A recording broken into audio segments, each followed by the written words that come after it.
안녕하십니까. 다문화, 다문화 정책, 다문화주의의 실태를 파헤치고 진단하여 그 진실을 국민들에게 알려드리는 우리문화사랑 국민연대 팟캐스트입니다.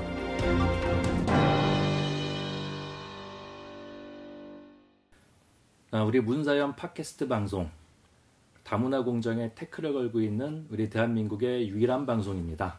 오늘은 이 한국 다문화 정책에 있어서 대표적인 부작용 중에 하나인 외국인 범죄, 여기에 대해서 한번 다뤄보도록 하겠습니다.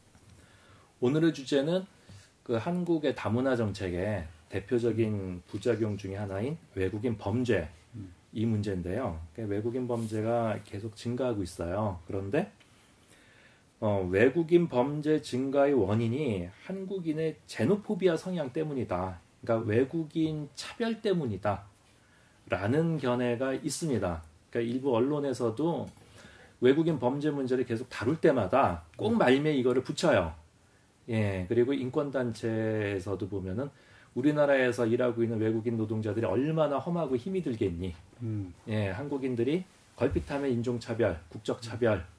그러니, 이게 울분이 쌓이고 쌓여서 외국인 범죄 자꾸 느는 거 아니냐. 결국은 보면은 한국인이 잘못한 거다. 라는 식으로 화살을 돌립니다. 우리 신만섭 박사님께서는 이에 대해서 어떤 생각을 갖고 계세요? 그 외국인 범죄는요, 이렇게 좀 봐야 돼요. 그러니까 외국인 범죄를 자꾸 그 앞에 이제 부각을 시키는데, 예. 우선 근본적으로 여기 지금 외국인 그 노동자를 갖다 그 유입을 시키는데, 우리가 그 외국인 노동자를 받아들이는데 어떠한 문제점이 있는가? 예? 어떤 이점이 있고 어떤 단점이 있는가? 이거부터 우리가 따지고 들어가고, 그 다음에 이제 그 외국인 범죄 문제가 나와야 되거든요. 근데 네. 지금 다문화주의자들이 지금 가장 많이 써먹는 국민들 대상으로 또는 그 다문화를 좀 반대하는 그런 그 사람들을 대상으로 해서 써먹는 그 방법 중에 하나가 바로 이 외국인 범죄를 갖다가 자꾸 앞에 이제 전면에 부각을 시키는 거예요. 그러면서 외국인 범죄에 대해서 거기에 대해서 이제 뭐라고 비난을 하게 되면은 그걸 갖다 이제 제노포비아로 연결을 시킵니다. 이건 대단히 좀 잘못된, 그러니까 정상 궤도로 나가지 않고 지금 옆에 탈선을 하는 이런 모습을 보이고 있는데, 난 이건 이제 크게 잘못됐다고 봐요. 외국인 범죄가 지금 사실은 그 주된 이슈가 아닙니다. 지금 예. 외국인 그 정책 자체가 정부의 그 외국인 정책, 정부와 언론, 그다음에 학계, 경제계 이런 데 쓰는 그 외국인 정책 자체부터 문제를 삼아야 돼요, 사실은요. 그럼 네. 말씀 들어보니까 병의 증상 가지고 자꾸 뭐라고 하는데 네. 그 병의 원인이 문제라는 네. 말씀이시죠. 네. 예. 그럼 그 원인에 대해서 말씀을 주신다면? 그러니까 외국인 정책을 지금처럼 이 한국에서 그 외국인 정책, 이거 아까 우리 막장 다문화님도 이제 그 다른 나라 예를 들면서 쭉 말씀을 하셨는데, 일단 너무 지금 체계가 없고 외국인 그 유입에 대해서 한국에서 쓰는 정책 자체가 너무 체계가 없고, 그 다음에 감성적인 그런 접근을 갖다 너무 많이 한단 말이죠. 네. 예? 그들을 갖다 유입을 시키는 데서 감성적인 접근을 갖다 너무 많이 하기 때문에 이것은 지금 정말 상당히 커다란 문제가 되고 있고, 이것으로 인해서 지금 외국인 범죄가 일어나고 있고 범람을 하고 있고 하는 그런 수순으로 지금 하고 있죠. 그래서 저는 일단 외국인 유입 정책 이거부터 좀 더 철저하게 체계를 잡아서 나가야 된다 하는 말씀을 좀 드리고 싶어요. 예, 아닌 게 아니라 얼마 전에 정치권에서도 그런 얘기가 있었고, 그 다음에 케이블 방송인데 네. 하광용의 안전한 법률이라는 프로가 있네요. 이게 사회안전방송이라는 채널인데 아마 대부분들 모르실 거예요. 근데 거기서도 우리 박사님께서 하신 그런 언급을 했었어요. 네. 그러니까 뭐라고 했냐면은 외국인이 많아지면서 범죄의 증가는 불가피하나 무조건 입국을 허가해 준 것이 더 큰 원인이다. 그랬어요. 그래서 스크린 기능이 마비된 것이 이제 문제라고 딱 지적을 했는데 요거하고 딱 일맥상통하네요, 그죠? 네, 그렇죠. 예. 예, 그 아까 말씀하셨듯이 일단 입국을 허가한 것 자체도 문제고 또 그 뉴스 언론 보도에도 나와 있지만 3개월 미만은 여전히 지문 날인 등록이 안 되어 있는 상황인 거죠. 그리고 우리가 이 외국인 문제를 그 심각성을 한번 느껴보려면 이런 식의 그 비유를 한번 들 수 있는데요. 우리가 미군 범죄에 대해서 심각한 얘기들 많이 합니다. 예. 미군 범죄가 문제 있고 뭐 미군들 때문에 한국의 그 양민들이 뭐 피해를 보고 있다고 하는데 그 미군 범죄와 한번 비교를 해서 미군도 외국인이라고 치고 네. 미군 범죄와 비교해서 그럼 한국 내에서 그 다문화인들의 외국인 범죄는 얼마나 많은가 이 얘기를 한번 잠깐 보면요. 2011년 4월 21일 오마이뉴스에 갈수록 느는 미군 범죄 최근 5년간 총 1095건이라는 기사가 있습니다. 그럼 이 기사를 보면 그리고 이 기사를 통해서 뭐 다른 주한미군에 관련된 정보들을 수집해 보면 현재 주한미군이 3만 미만이 주둔하고 있어요, 한국에. 네. 그리고 한 해 평균 대략 200건의 범죄율을 일으키는 걸로 추산해 볼 수 있습니다. 네. 3만 명이 200건의 범죄를 일으키고 있고 한편 다문화인들을 보면 대략 150만이 거주하고 있는 거죠. 그리고 150만인들이 거주하면서 대략 4만 건 좀 못 미치는 범죄를 일으키고 있습니다. 그러면 이 두 수치를 비교하기 위해서 이 미군 3만이라는 수치에다가 50이라는 숫자를 곱합니다. 예. 그러면 150만이 되는 거죠. 미군 150만. 예.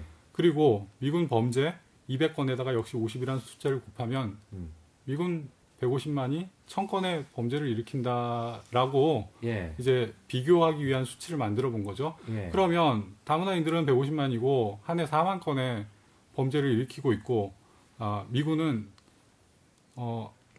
같은 비율로 봤을 때 150만의 미군이라면 대략 그 10,000건의 범죄를 일으키는 제가 아까 1000건이라고 그랬는데 10,000건의 범죄를 일으킨다고 추산을 해봤을 때 예. 양쪽의 수치를 비교해 보면 예.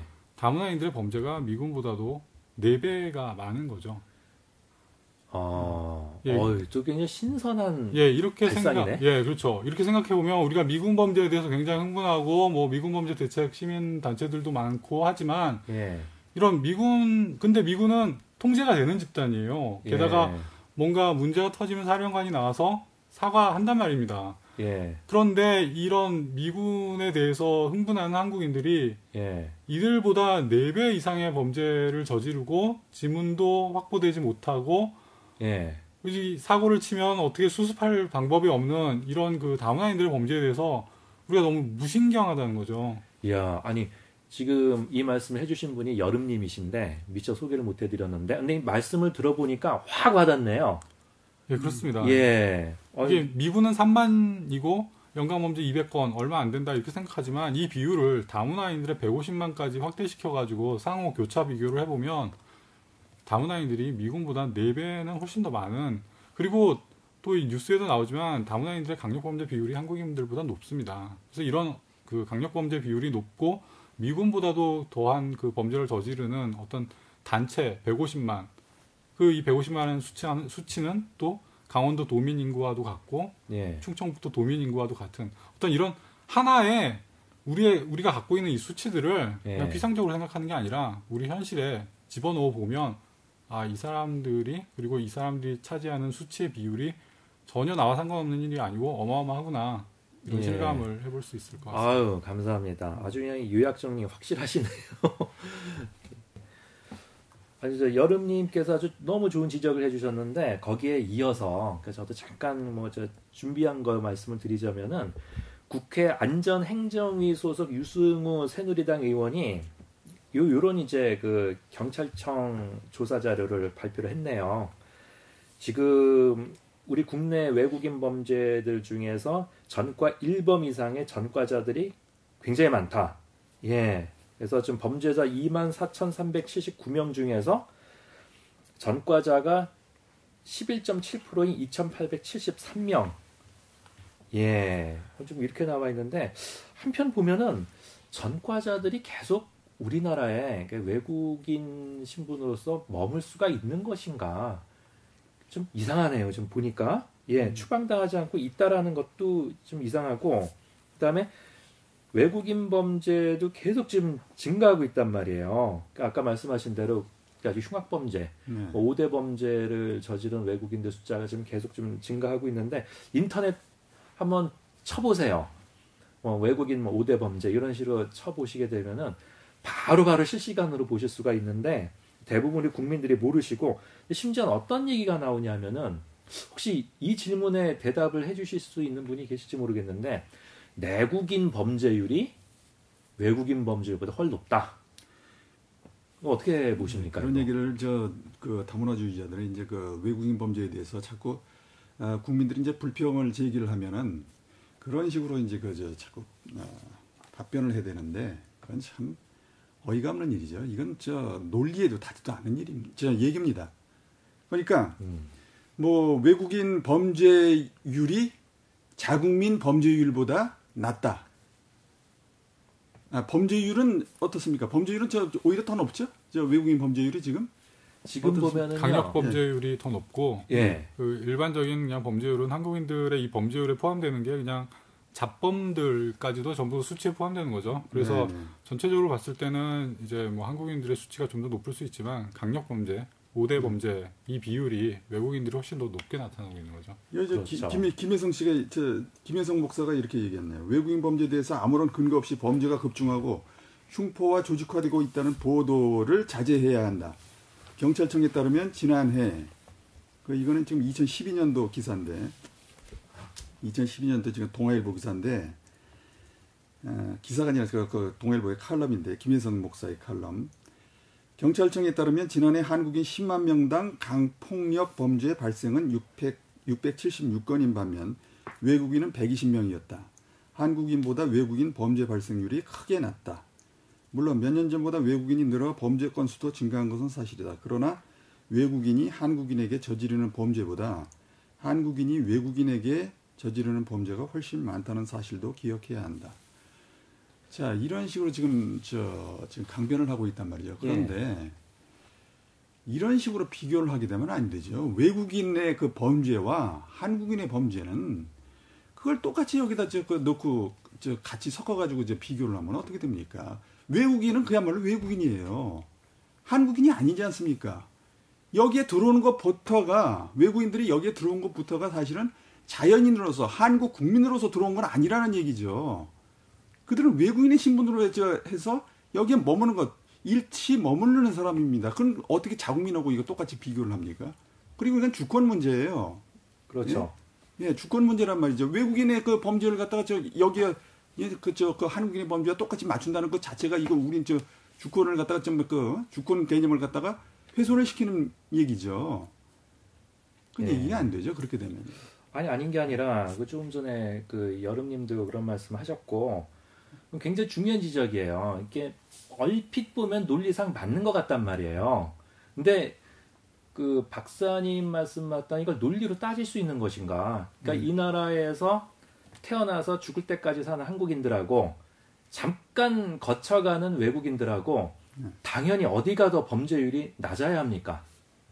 당연히 외국인 범죄율이 낮아야 되죠. 그걸 가지고 정말 외국인 범죄율이 범죄율이 한국인 범죄율보다 낮다고 얘기하는 건 그건 말이 안 되죠. 아니 거꾸로 생각해서 만약 한국인 범죄율이 외국인 범죄율보다 낮다. 외국인 범죄율이 한국인 범죄율보다 훨씬 높다. 예. 자 이렇게 되면 말이죠. 이게 나라입니까?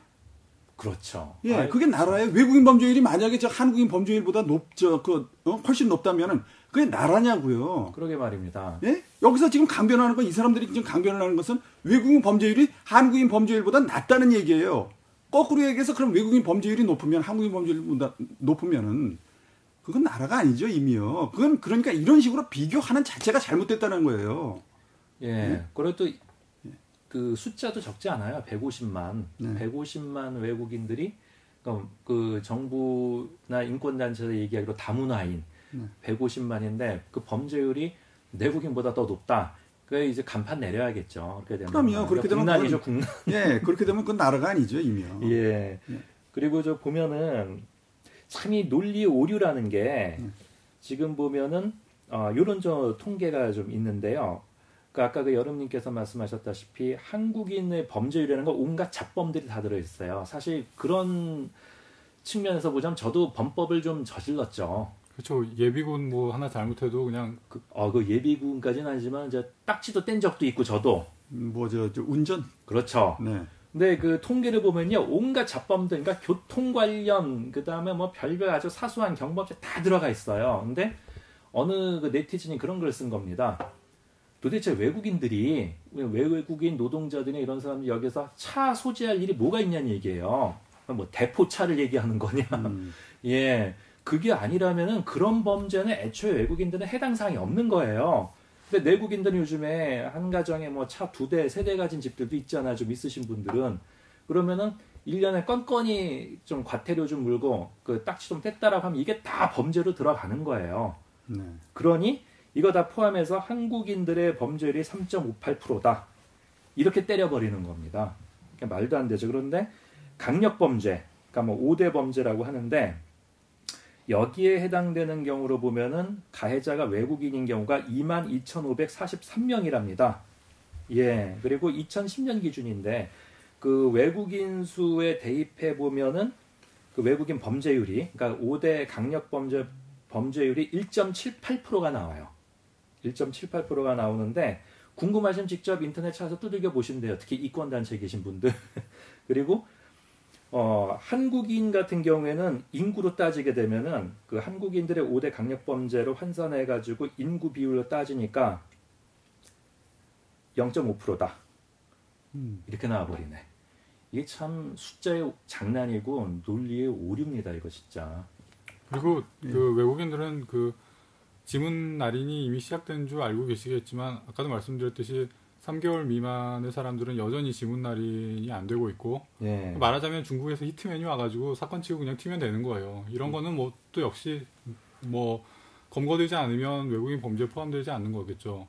그러니까 또 그런 경우도 있을 수 있고 이미 그 국내 체류 중인 그 노무현 강금실 시대에 들어왔던 불법 체류자들의 범죄 같은 거는 사실 얼마 전에 그 어떤 그 여대생이 그 흉측한 일을 당하고 살해당했는데 예. 그 어떤 사건을 얘기하는 거예요? 15년 전 사건인가요? 그렇죠, 그렇죠. 근데 그 DNA를 통해서 그 스리랑카인이 검거되었던 뉴스가 있었는데 그것처럼 DNA 기법이 발전하지 못했었던 그 10여 년 전에 어떤 그런 흉측한 사건이 이제 와서 지문 날인이 없음에도 불구하고 검거되기도 하는 등 그 전에 불법과 그 다음에 부실한 어떤 법 체계 하에서의 범죄는 현재 또 어떻게 손도 감당할 수 없는 상황이잖아요. 그렇죠. 묻혀져 있는 그 화석화된 발굴되지 못한 범죄들이 무척 많을 거란 말입니다. 그죠? 그래서 여담으로 아까 좀 말씀드린 5대 강력범죄 잠깐 소개를 해드리자면은 폭력, 절도, 강간, 강도, 살인입니다. 이 5가지예요. 이 부분에 있어서는 한국인들이 외국인 범죄에 비해서 현저히 낮습니다. 예, 나머지는 진짜 잡범들이에요. 잡스러운 범죄들이고 우리 여러분들 다 한 번씩 그 죄 없는 분이 계시면 돌로 한번 치세요. 아니 그럼 범죄 흉포화 면에서 보더라도 예. 작년에 일어났던 그 우엔춘 사건 있지 않습니까? 우엔춘이 그 여성 예. 한국 여성을 갖다 그 수원에서 한국 여성을 살해했던 그거는 그 사건을 보면은 예. 그 흉포화 측면에서 말이죠. 그러한 사건이 한국에서 이때까지 일어난 적이 없습니다. 그런 그 끔찍한 사건은 영화에서도 본 적이 없어요. 네. 그 전에 뭐 저 여러 그 흉포한 그런 그 살인 사건이 여성을 갖다 납치해서 뭐 토막 살인을 했다든가 그런 그 살인 사건이 있었지만은 여러 사건이 있었지만은 작년에 그 우엔춘 사건은요. 아마 많은 분들이 또 모르실 거예요. 그 내막도 그 살인이 어떤 방법으로 이루어졌는가에 대해서 많은 국민들이 지금 모르신다고요. 왜 그러냐면 신문이라든지 방송에서 그 사건의 내막을 갖다가 얘기하기보다는 그 사건이 일어난 뒤에 경찰이 거기에 대해서 어떤 식으로 처리를 했느냐 그 문제만 가지고 초점을 맞췄기 때문에 그 사건 내막은 잘 몰라요. 예? 그렇죠. 그 우엔춘이 어떤 식으로 그 여성을 갖다가 살해를 했습니까? 포를 떴단 말이죠. 예? 마치 그냥 짐승을 잡아다가 예? 소돼지를 잡아다가 슬라이스로 그 베이컨을 만들듯이 말이죠. 그런 식으로 그 조각을 내 가지고 380조각입니까? 몇 조각입니까? 380조각. 예, 380조각으로 그 포를 떠 가지고 그걸 18개의 비닐봉지에 정량대로 그 같은 크기대로 그 18개 비닐봉지에 담는 그러한 끔찍한 살인 사건을 저질렀어요. 근데 그 부분에 대해서 지금 한국 국민들이 제대로 알고 있느냐 이겁니다. 제가 보기에는 우리 어떤 인식의 한계를 넘어선 범죄다 보니까 실감이 안 오는 것 같아요. 예를 들어서 50조라는 돈을 누가 얘기하면 안 와닿잖아요. 예를 들어 100만 원, 1000만 원은 어이구야 하고 딱 와닿는데 50조 하면 그거 그거 돈이야?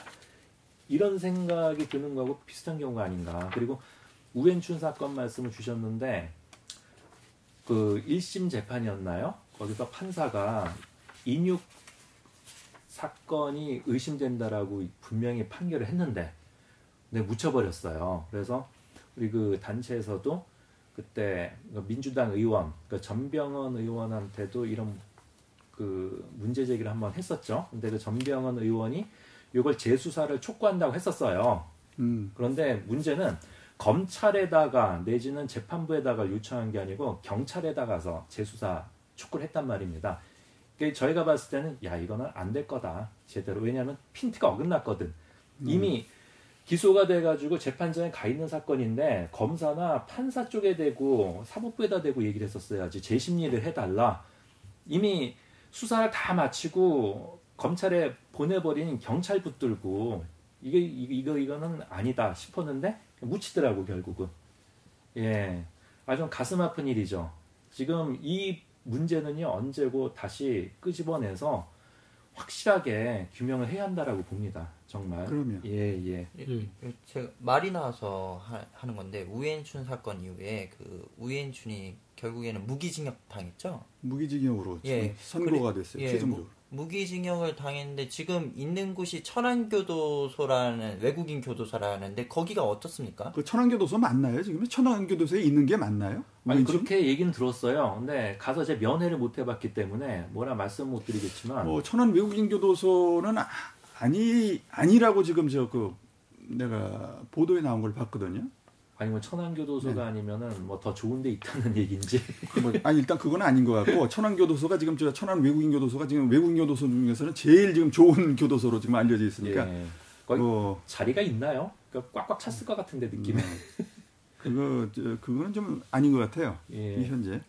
그리고 이 외국인 범죄에서 뭐 오원춘 경우처럼 그 어떤 잔인함과 그런 어떤 엽기적인 범죄만이 심각하다고 이제 일반인들은 느끼지만 사실 우리 주변에 그 자잘한 보이스피싱 같은 거 있지 않습니까? 그렇죠. 이거 누구나 전화를 안 받아본 사람이 없어요. 하지만 이런 문제에 대해서 우리가 그냥 웃고 넘기고 뭐 개콘 그 황해에서는 뭐 야 인간아 뭐 정신 차려라 뭐 이러고 말지만 사실 이 2013년 2월 26일 그 중도일보를 보면 조선족을 잡고 봤더니 통장 잔고가 150억이라는 뉴스가 있었습니다. 그러니까 얘네들이 그 한국인들 털어먹는 액수가 150억 단위예요. 그러면 이게 그냥 내가 전화 한 통 받고 나만 아니면 돼 하고 끝나는 문제가 아니라 내가 아닌 어디선가 긁어모은 돈이 150억일 거 아닙니까? 말씀 들어보니까 한 몇 천만 원 때문에도 사람 목숨이 오가는 경우가 있단 말이에요. 범죄자들은 150억이면 몇 명 목숨입니까? 그것도 그렇죠. 이 150억을 뺏기고 그 스스로 뭐 못된 생각을 했거나 그런 사람들이 분명히 있겠죠. 하지만 그 사람들은 외국인 범죄의 피해자로 집계되지도 못하고 이게 엄연히 다 우리 그 한국인들의 피와 땀을 이 사람들이 희생으로 강요하고 있는 상황인 거죠. 진짜 듣고 보니까 열받네. 그러니까 한국 사람들 중에 몇 억 보이스피싱 당했단 말이에요. 그래서 열받아가지고 한강에서 뛰어내렸어. 그러니까 외국인 범죄 피해자가 아니라 자살 피해자에 그냥 자살한 사람인 거예요. 그럴 수 있네요, 진짜. 그렇죠. 이 150억이란 그 150억이라는 돈이 어떤 특정한 한 사람 아니면 소수로부터 뜯어낸 돈이 아니라 여러 명 이제 총책인 거죠. 그렇죠. 총책을 잡고 봤더니 그러겠죠. 이 사람한테 이제 점조직들에서 그 수금된 돈이 잔고가 150억이 남았다는 거죠. 그것도 그거지만은 그 보이스피싱 말씀하시니까 환치기도 문제 아닙니까? 제가 보면은 정말 뼈 아프고 가슴 아픈 게 외국인 노동자들이 우리나라에서 벌어들인 임금 90% 이상이 해외로 다 송금되고 있어요.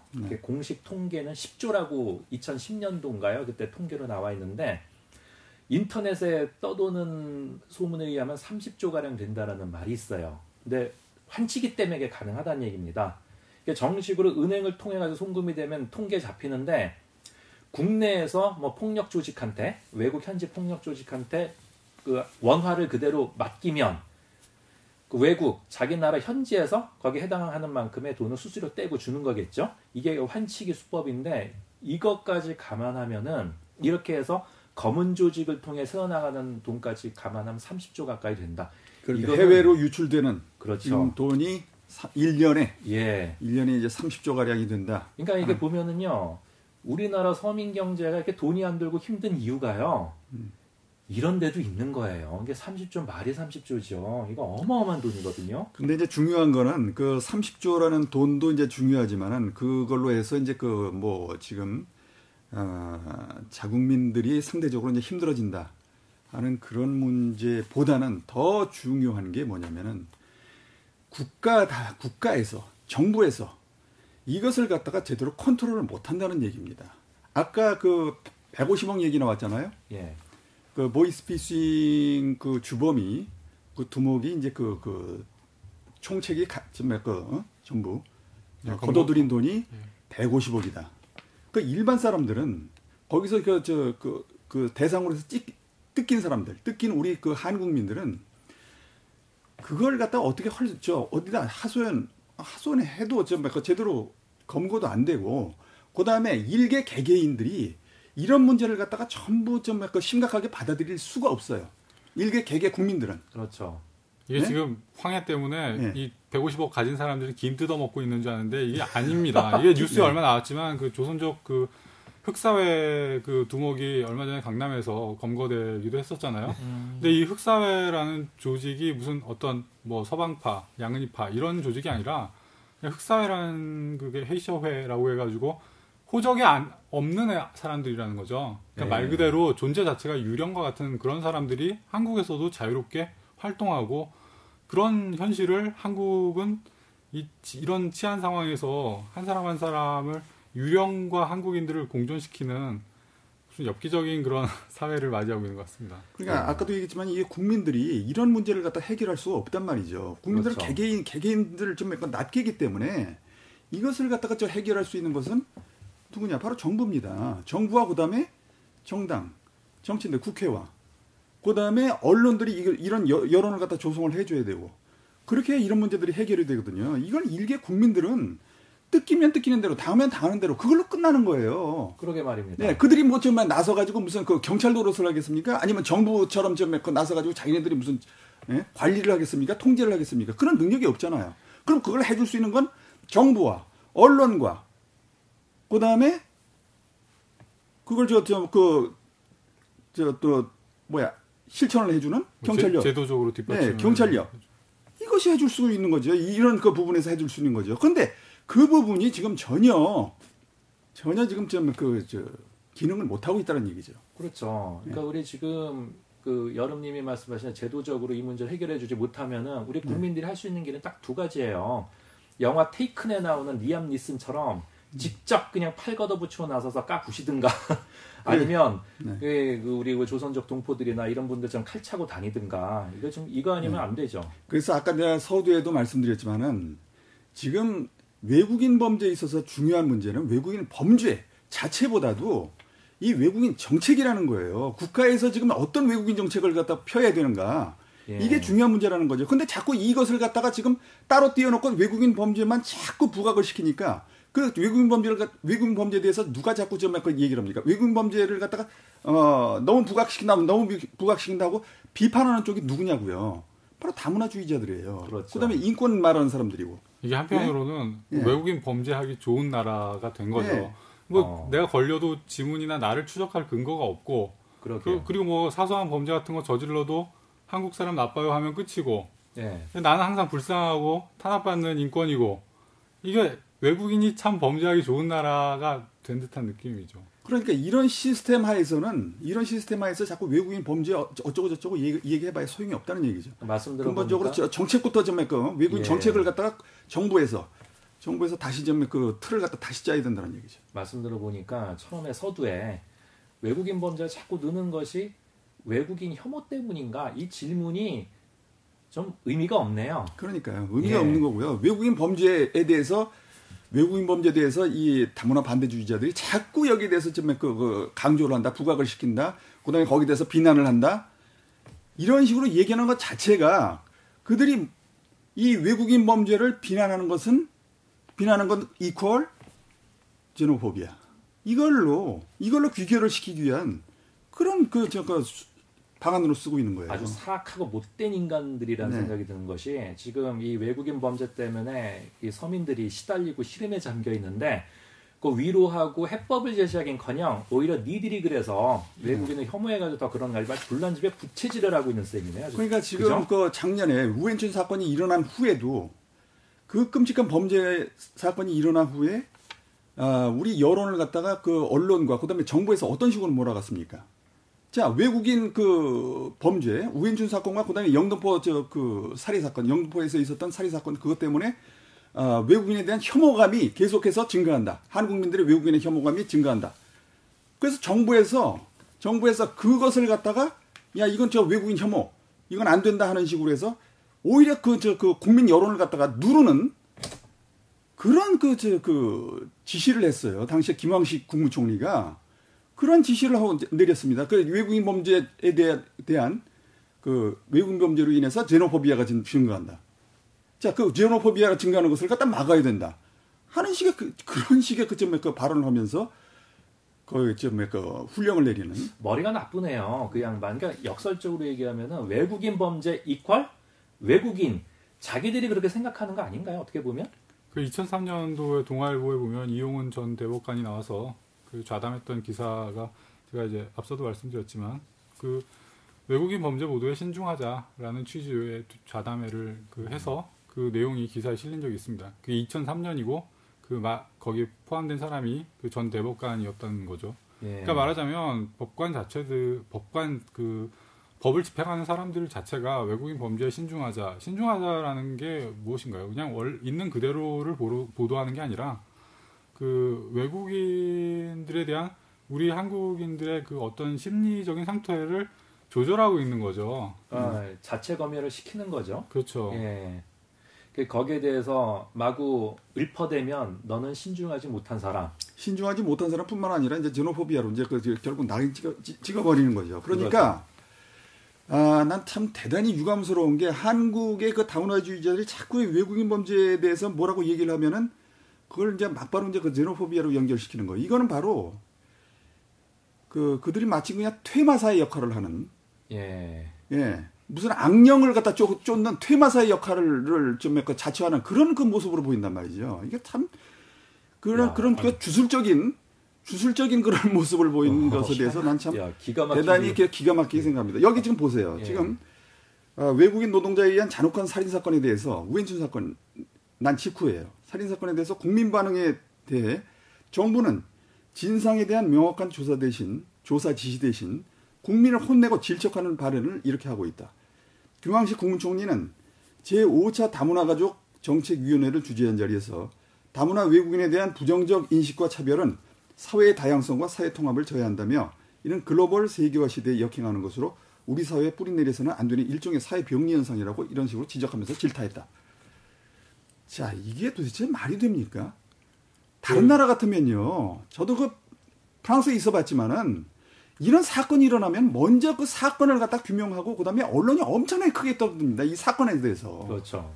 근데 한국은 그게 아니라 이러한 끔찍한 전대미문에 이런 끔찍한 사건이 일어나는데도 이거에 대해서 진상을 갖다 조사하기는커녕 외국인 혐오 증상이 이 사건으로 해서 외국인 혐오 증상이 일어난다고 해서 그것을 갖다가 그 여론을 억누르는 이런 일을 하고 있단 말이죠. 우엔춘 사건이 아주 그냥 이 외국인 혐오 사건 때문에 확 죽어버렸네요. 아주 그냥. 그러게 말이에요. 예.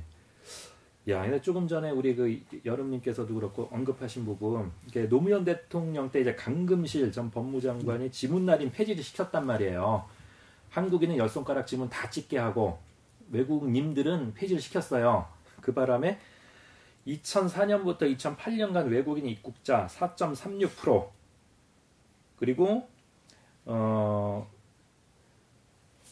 등록 외국인은 16.6%가 증가한 반면에 외국인 범죄는 연평균 52.8%가 증가해 버렸어요. 예, 2004년부터 2008년간 4.36, 그 다음에 16.6% 이렇게 증가한 반면에 외국인 범죄는 연평균 52.8% 증가다. 어마어마하네요. 이런 현상을 뭐 외국인에 대해서 문제가 있는데도 불구하고 문제 있다 말 못하게 만들고 이런 것들이 반면 한국인들이 외국에 나갈 때는 또 한국인들한테 굉장히 겸손하고 예의 바르게 행동하기를 원하는 경우가 굉장히 많습니다. 그래서 한국인들이 외국에 한번 가보면 야, 외국 정부 정말 살벌하게 외국인 하는구나. 제가 얼마 전에 그 TV에서 봤는데 신현준 씨가 그 프랑스에 갔다가 그 세관에서 어딘가를 끌려가가지고 옷 다 벗고 두드려 맞고 막 그랬다는 얘기를 어느 나라에서 그렇답니까? 프랑스였던 것 같은데. 프랑스에서요? 예, 프랑스인지 모로코인지 하여튼 그 네. 부근인데 그 매니저하고 같이 그 어딘가 끌려가가지고 연락도 안 되는 데서 뭐 옷 다 벗긴 상태에서 물 그 호스 맞으면서 있었다는 얘기를 라디오스타인가 어딘가에서 했어요. 저도 얼핏 예, 그러니까 끝부분에 들은 기억이 이 사람이 나는데. 우리나라에 말하자면 스타인데 예. 외국에서 그런 대접을 받는데 이 반면에 우리나라에서는 나가면 겸손해야 되고 안에서는 잘해주기를 강요받고 있거든요. 근데 우리가 그 혹시 사회적 이민이라는 그 용어를 들어보셨는지 모르겠지만 네. 이게 이제 귀농 귀촌하는 그 흐름을 타고 사회적 이민이라는 용어를 이렇게 사용을 하더라고요. 이게 말뜻을 살펴보면 귀농 귀촌을 하더라도 그 해당 지역의 원주민들과 잘 어울려 살아라. 그러니까 이민 가는 마음으로 같은 한국에서 거처를 옮기는 거지만 이민 가는 마음으로 그 사람들의 문화와 습성을 거스르지 말고 살아라. 그래서 귀농 귀촌하는 사람들한테 사회적 이민이라는 용어로 마음가짐의 준비를 시키더라고요. 네, 그러니까 자국민이 이제 그 도시에 사는 그렇죠, 이제 우리 그렇죠. 한국인들이 이제 그 도시인들이 농촌 사람들 거스르지 말고 그쪽에 네. 미풍양속, 세시풍속 이런 거 네. 거스르지 말아라 하는 의미로. 예의죠. 예. 기본 에티켓이고. 그런데 이제 그렇죠. 외국인 예. 그렇죠. 근데 이제 외국인들에게는 오히려 원주민인 우리가 우리의 모습을 바꿔서라도 뭐 그런 거 있지 않습니까? 돼지고기를 왜 한국인들 회식해갖고 그 사람들 불편하게 하느냐? 예? 아니 돼지고기를 먹을 수 있잖아요. 근데 돼지고기를 남 때문에 나까지 못 먹는다는 거는 이게 좀 너무 간도 쓸게도 빼준 상황이 아니에요. 아니 그런데 이제 들은 바가 있어요. 그 회교 무슬림들께서 이 외국 분들께서 그렇게 돼지고기를 안 드시는데 자기들끼리 있을 때 근데 뒤에 가고 편의점 가서 이 소주를 그냥 병나발 부신다는 얘기들 좀 많이 들었는데 실제 그런 경우들이 많이 있다라고 하더군요. 예. 그리고 신 박사님 말씀하시죠. 아니 그런데 그 뭐 그런 그 뭐 소주 나발 부는 뭐 그러는 거는 뭐 그건 일단 뭐 소문으로 치고요. 그건 중요한 문제는 아니고 어쨌거나 우리 한국에 왔으면은 뭐 로마에 가면 로마법에 따라야 되듯이 한국에 왔으면은 그렇죠. 예? 여기 그 법과 제도와 그다음에 풍습 문화에 따라줘야 되는 거 아닙니까? 왜 우리가 그들에게 정말 그 못해줘서 안 다루려고 그들의 문화를 갖다가 그냥 그 과잉 존중을 해줘야 되고 아니 도대체 네. 한국에서 칼을 차고 다니는 거 이게 다문화입니까 이거? 이거 우리가 인정해줘 존중해 줘야 해요? 그러니까 말이죠. 그러면은 그 다문화 존중할 것 같으면 우리 한국 사람들 차고 다닙시다. 독일제 그 나이프 좋은 거 하나씩. 근데 이게 정말 외국인 범죄가 한국인들의 일방적 희생으로 그 종결되는 사건들을 많이 보면서 저 자체도 이게 좀 일단 좀 많이 달라진 게 그 뭐 저희 식구들이라던가 그런 사람들한테 외국인이 말 걸면 그냥 그 대답도 하지 마라. 그러니까 아예 반응을 보이면 또 반응을 보인다고 따라붙으니까 그냥 쌩까고 갈 길 가자. 이렇게 하는 경우가 많았고 저도 그러니까 외국인들에 대해서 뭐 이렇게 측은지심이라든가 뭐 낯선 곳에서의 뭐 외로움 같은 것 때문에 염두에 두지 않는 건 아니지만 이 사람들이 정말 다문화라서 우리와 문화와 풍습이 다르다면 내가 웃고 있는데 칼이 들어올 수도 있는 거 아니에요. 이게 정말 다문화니까 어떤 상황인지 예상을 못하는 온갖 다문화가 다 쏟아져 들어오는데 그 사람들이 한국에 적응하지 않는다면 나도 이제 그 사람들에게 적응하기 위해서는 나 자체가 외국인들에 대해서 경계심을 가질 수밖에 없는 걸로 점점 변하는 거죠. 아니 그 우스갯소리라는 얘기가 아니고요. 실제로 그 중국 동포분들, 조선족 분들이 살인 사건이나 이 폭력 보면은 눈 마주쳤단 말이에요. 근데 웃었어. 날 비웃었다고 해갖고 칼질 들어가는 경우도 많단 말이죠. 그러니까 보면은 아니 웃어 보이고 친절하게 대해주려면 쉽게 보여가지고 또 잡히는 경우가 있고 아니면 모른 척 딱 말씀하신 쌩까면은 그 차별한다고 또 문제가 될 수도 있고 이게 참 외국인들이 요즘에 힘든 뜨거운 감자가 돼버렸어요. 한국 사람들한테. 예. 그리고 그 아까 조금 전에 그 범죄 그 조직들 흑사파 말씀을 해주셨는데 이거 저 재밌는 또 자료가 있네요. 지금 우리나라에 14개 국가 65개 조직 5천여 명의 외국인 조직 폭력배들이 활동하고 있답니다. 그래서 조선족들 같은 경우는 흑룡강파, 흑사파, 뱀파, 호박파, 뭐 베트남에도 뭐 세계파, 방글라데시, 콜롬비아, 태국, 필리핀, 뭐 야쿠자도 들어와 있고 뭐 러시아, 뭐 이집트, 모로코, 튀니지 정말 다문화네요. 조폭이 다문화네요. 조폭이 예, 다문화. 어떻게 이쪽이 다문화는 훨씬 네. 진도가 빠른 것 같은데, 근데 여기 보면은 또 이 전문 나와바리들이 또 다 있어요. 이게 조폭을 다루니까 조폭 많이 쓰는 용어로 쓰자라면은 여기 누굽니까? 이 청부살인, 장기밀매, 보이스피싱, 카지노 유흥업 어느 쪽인지 대충 아시겠죠? 보이스피싱이 들어가 있으니까. 이런 쪽도 있고 또 베트남 쪽은 납치, 인신매매, 국제결혼, 고리대금, 그 다음에 마약들은 다들 또 들어가 있네요. 이게 이 세계화, 다문화, 이 범죄 조직 쪽이 먼저 됐는데 전번에 실제 안산에 거주하시면서 거기에 그 공단에서 일하시는 우리 그 엔지니어분들 그 얘기 들어보니까 원곡동 쪽에 빌라들 다세대들이 상당수가 그 중국 쪽의 어떤 조직 폭력배들의 매입이 들어갔다 그러더라고요. 아니 그 사람들도 투기합니까? 그러니까 그게 아니고 그거 다 사가지고 세를 놓고 있다. 외국인 노동자들한테. 그렇게 또 이 수익 사업을 벌이더라고요. 그래서 주변에 이제 한국인들이 무서워서 다 지금 빠져나가고 있다. 외지로. 그럼 완전히 거기는 그들의 아성이 되는 거죠. 예. 그렇습니다. 그렇죠. 이게 과거에는 우리나라가 참 그 평등하다고 느낄 수 있는 게 대기업 사원과 그다음에 뭐 시장 아주머니들이 같은 장소에서 같이 장을 보거나 그런 일이 우리나라 가능합니다. 하지만 가까운 우리의 대표적인 다문화 국가 동남아들에 가보면 외국인들은 그들만의 성과 그들만의 그 이동 그 거리 뭐 쇼핑센터라든가 이런 그들만의 활동 범위가 있죠. 그렇죠. 그래가지고 일반 서민들과 달리.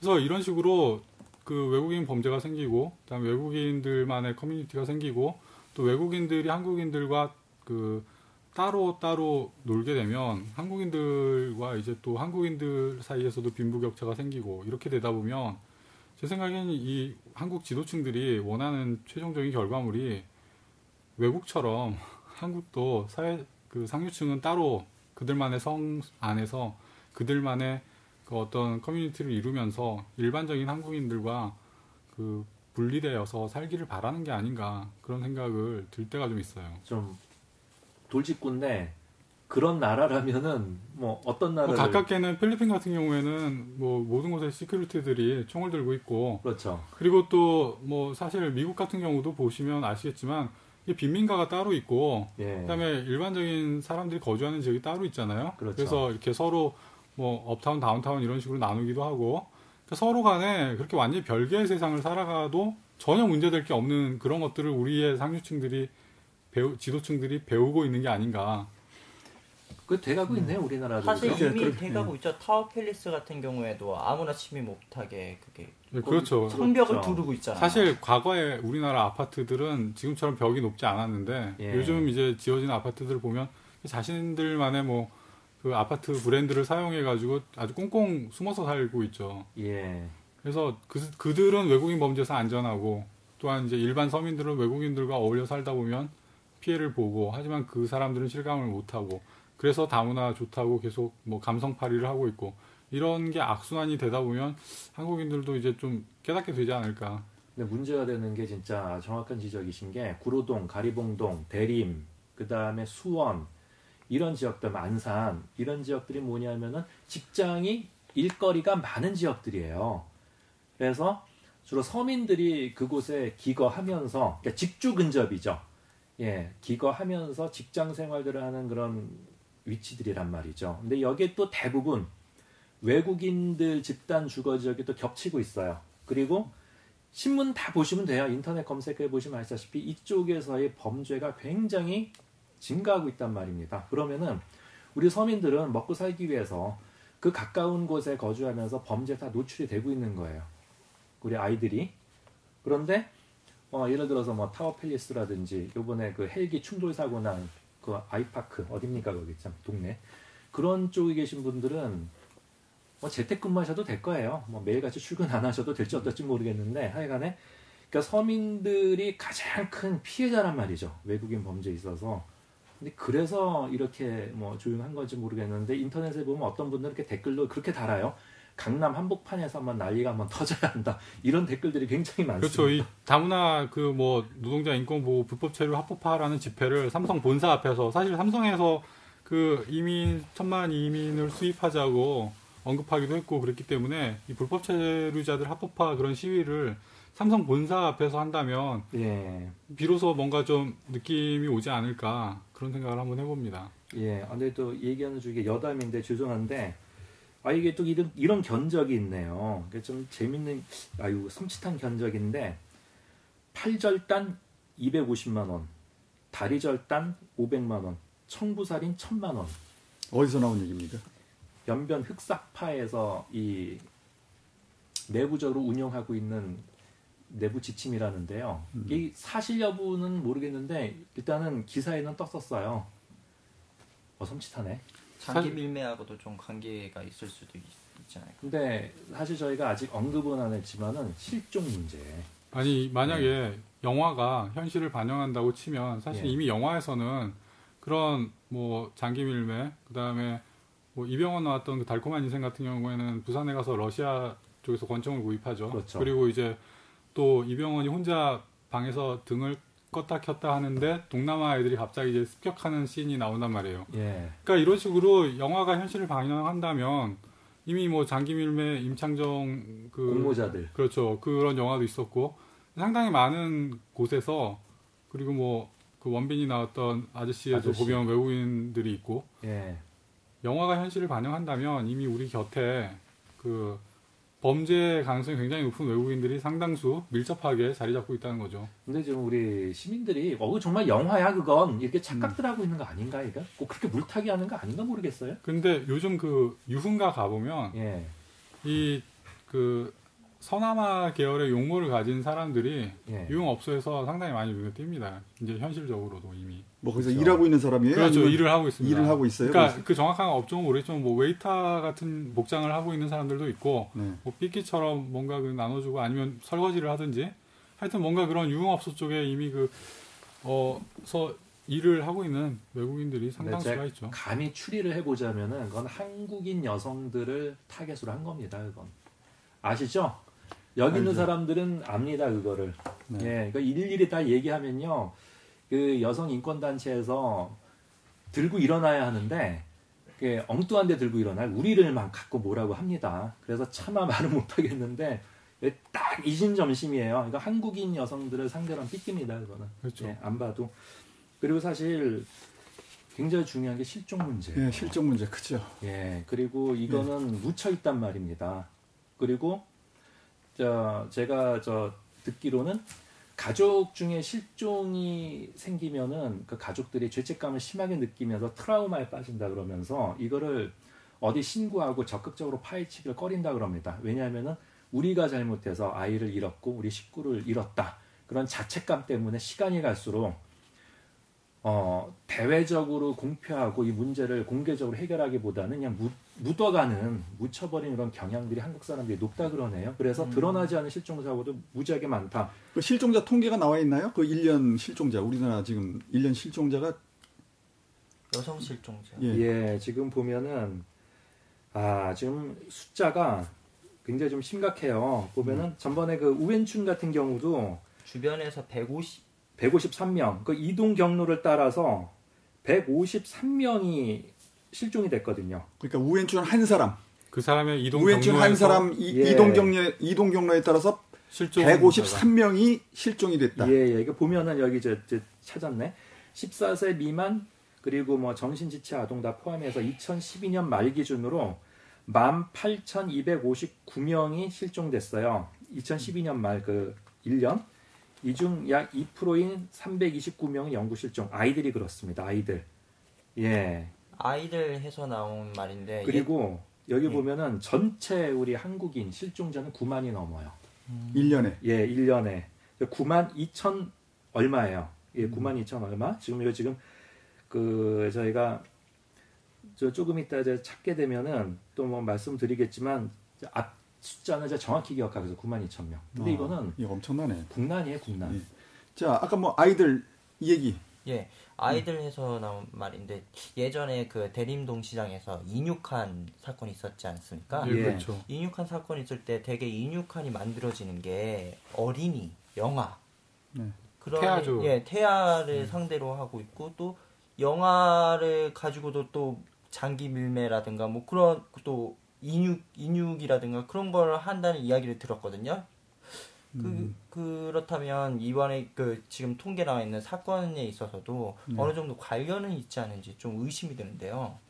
아이 대놓고 엄마가 유모차 끌고 가고 있는 3살인가 4살인가 여자아이를 대놓고 납치한 경우도 있었잖아요. 네, 그렇죠. 그게 바로 그 오원춘 사건 터지고 나서 은평구 예. 쪽에서 중국인 공교롭게도 그 사람이 중국인 주방장이었어요.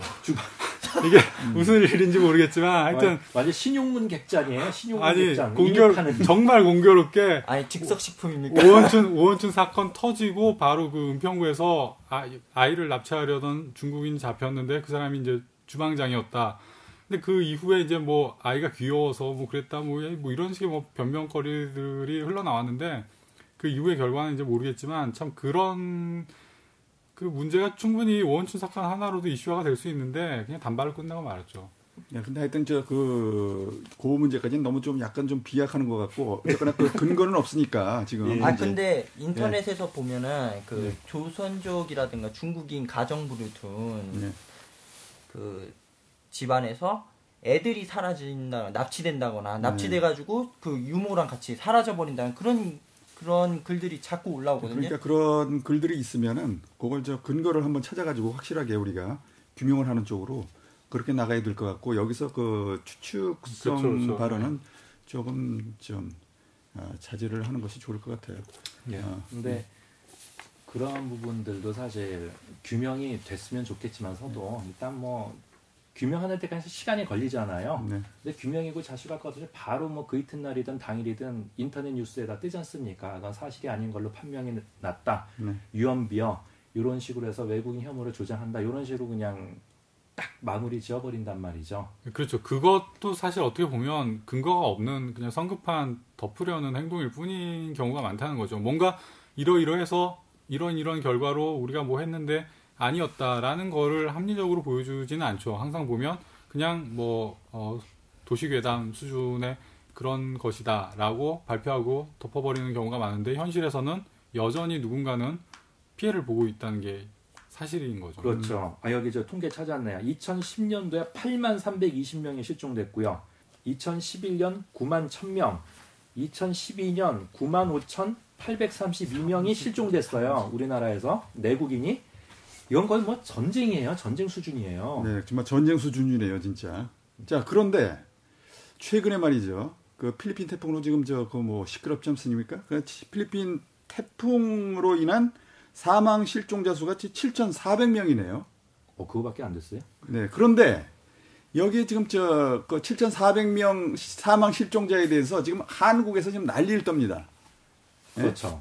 거기 이제 지원을 해주자고 지금 난리를 치는데 국회에서. 물론 지원을 해줘야겠죠. 예. 일단 인도적인 차원에서 지원하는 거 저는 좀 약간 그건 나쁘다고 보지는 않습니다. 하지만 지금 그 사망 실종자 수 7,400명에 비해서 한국에서 한 해 실종자 수 8만 명이 넘는데 9만 명. 9만 명이요. 9만 명이 넘는데 이 부분에 대해서 지금 우리 한국 정부에서는 뭘 하고 있습니까? 그러게 말입니다. 저도 그때 태풍 소식을 보면서 일단 만 몇천 명이 사망했다는 보도 얼핏 본 것 같았었는데. 근데 그 공식적으로는 지금 7,400명으로 나와 있네요. 지금 그래요? 기사에 나와 있는 거 보니까 7,400명인데 자, 지금 한국 언론에서 말이죠. 방송 그 KBS라든지 MBC, SBS 그 자막을 보면 필리핀 태풍 그 구호 기금을 모금하기 위해서 그 ARS 그 예. 화면에 매일 뜨고요. 사방에서 모금하고 예, 있고. 그다음에 신문에서 지금 모금 광고 계속 내고 있고요. 예. 심지어는 제가 얼마 전에 그 종로 3가에 나갔었는데 거기에 대학생들 남녀 대학생이 나와서 그 모금함을 들고 필리핀 희생자들을 위해서 도와달라고 그 모금함을 들고 거기서 좀 돌아다니고 있더라고요. 야, 참, 예? 그, 어느 분, 여름님 표현에 의하면 돈 내나 결의안 있었죠, 국회에서. 예. 그러니까, 예.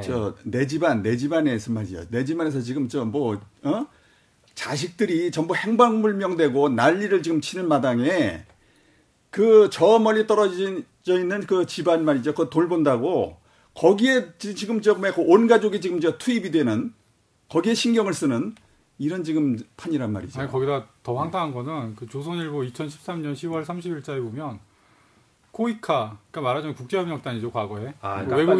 외국인들 돕는 그 코이카 연수 참여 외국인들이 자신들을 도와주는 코이카 관련된 한국 여성들을 성추행 성폭행하는 일도 빈발하다고요. 그러니까 도와주고 성추행 성폭행이란 범죄를 돌려받고 있어요.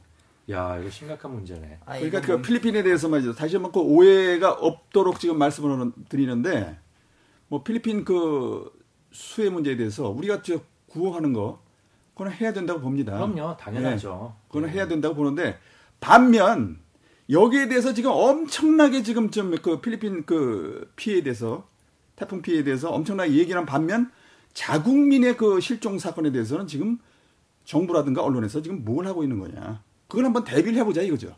참, 네.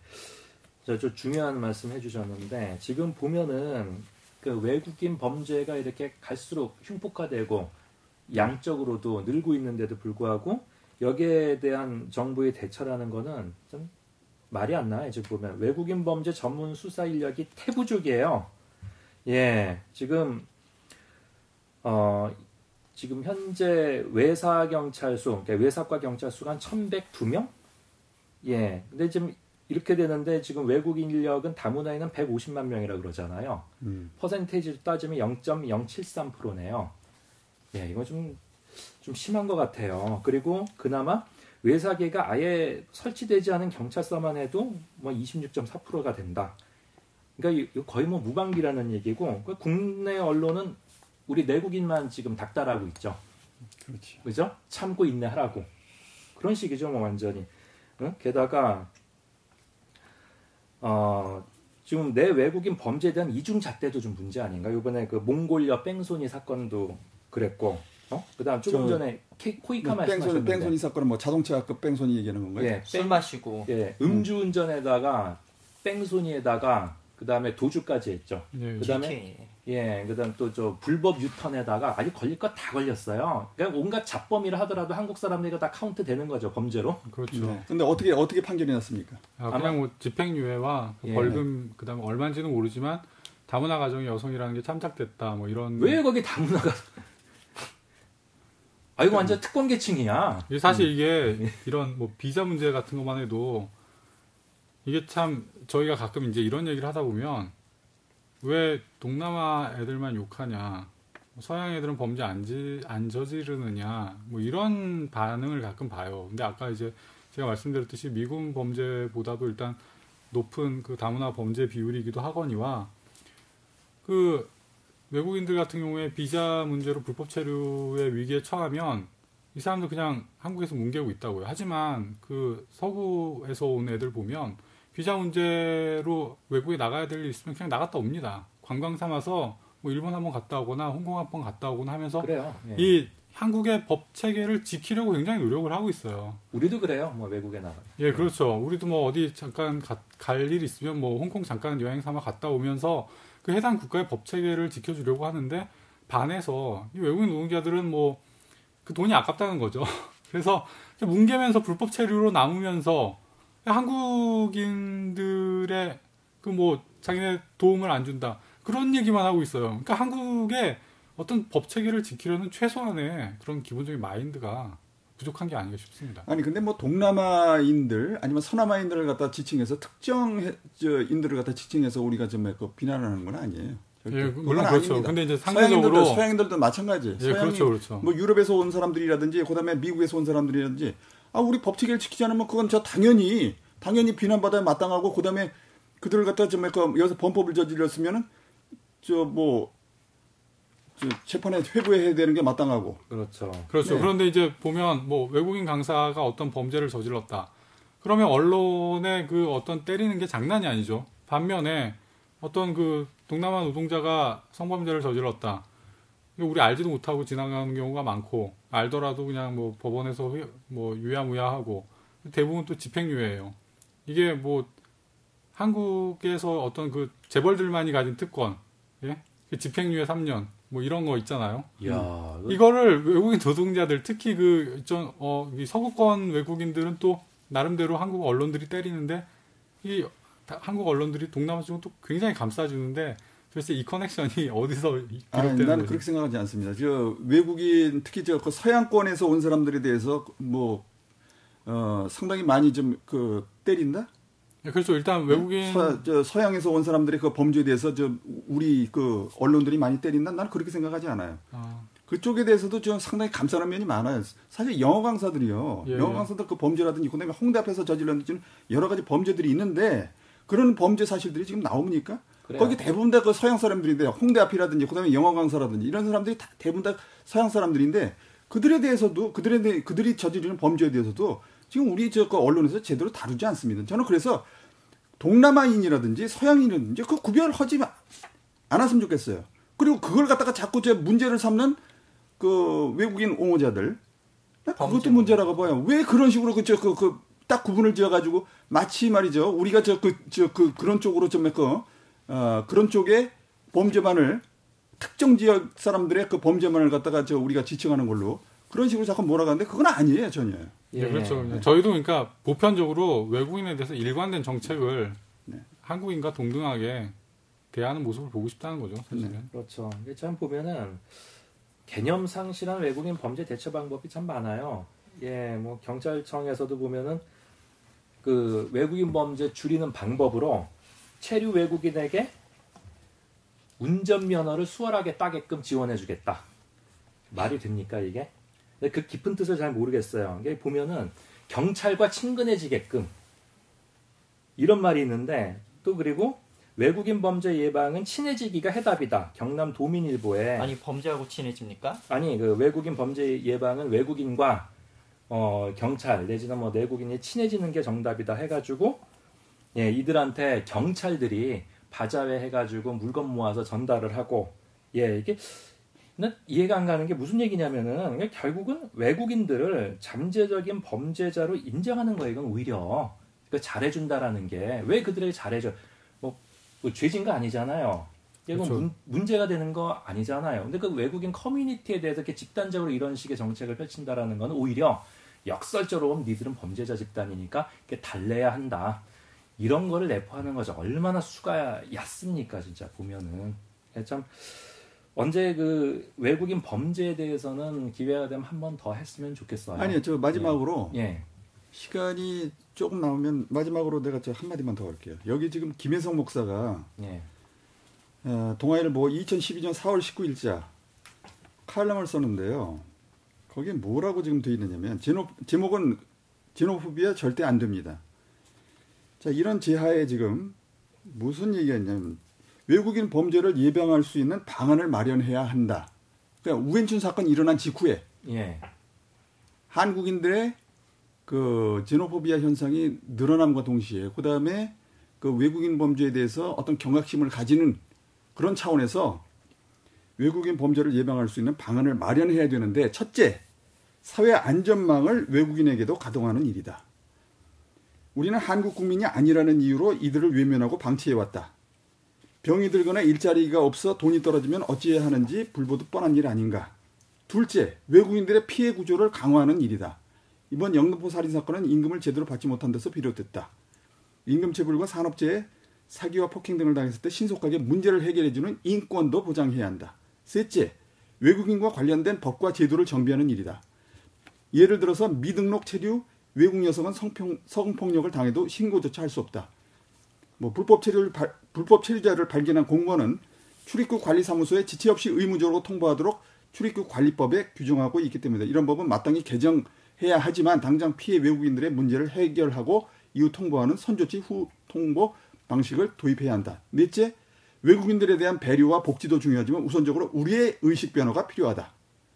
백인과 흑인의 피부색에 대한 차별의식과 저개발계 국가에서 돈 벌러 왔다는 이유로 함부로 대도 된다고 생각하는 근성부터 버려야 한다. 뭐 이런 식으로 지금 외국인 범죄를 예방하는 데 있어서 한국인들이 고쳐야 될 또는 한국 정부에서 고쳐야 될 그런 얘기들만 하고 있어요. 그러니까 김혜성 목사한테 제가 한마디 좀 해주면 개념부터 장착하시라고 이 얘기 한마디 해주고 싶네요. 사실 지금 법적으로도 한국은 뭐 난민법도 아시아에서 최초로 그 게시했고 여러 면에서 일본보다도 훨씬 나은 외국인 정책을 운영하고 있는 게 사실이고요. 그런데도 불구하고 제가 여기 오기 전에 잠깐 기사를 봤는데 그 난민법에서 그 우리나라에 난민을 신청하는 외국인 여성 중에 성적인 문제로 성적 그 폭력으로 인해서 한국에 난민을 신청하는데 잘 받아들여지지 않아서 문제가 된다라는 기사가 있었어요. 근데 제가 그걸 보면서 황당한 생각이 아니 우리나라는 여성부 발표대로라면 그 남녀 간의 성평등 지수가 굉장히 낮은 100위권을 넘어가는 아주 안 좋은 나라예요. 안 좋은 나라인데 우리나라의 그 자국에서의 성적인 억압을 이유로 난민을 신청한다는 게 말이 안 되잖아요. 오히려 그 나라가 우리나라보다 어쩌면 성차별 지수가 훨씬 더 높은 나라일 가능성이 높습니다. 근데 그런 사람들이 우리나라에 와서 말하자면 법을 자기네 편리할 때는 유엔을 들먹이고 그리고 또 자기네 뭐 그 유리한 상황에서는 그런 거 다 잊어버리고 이런 그 귀에 걸면 코골이 뭐 코에 걸면 뭐 이런 식의 법 적용은 좀 문제가 있다고 생각합니다. 그렇죠. 근데 중요한 거 마지막 불법 체류자는 그것도 범죄거든요. 엄연히 한 명 한 명 건당. 근데 그 외국인 범죄 카운터가 안 돼 있어요. 그게 중요한 거거든요. 이게 되면요 어마어마한 범죄율입니다. 그래서 우리나라 뭐 넉넉 잡고 150만 외국인이라는데 12% 내지 13% 가까이 범죄자예요. 그렇게 되면. 그러니까 우리나라에 들어와 있는 외국인들은 이거 다들 문제가 있다는 얘기예요. 다문화?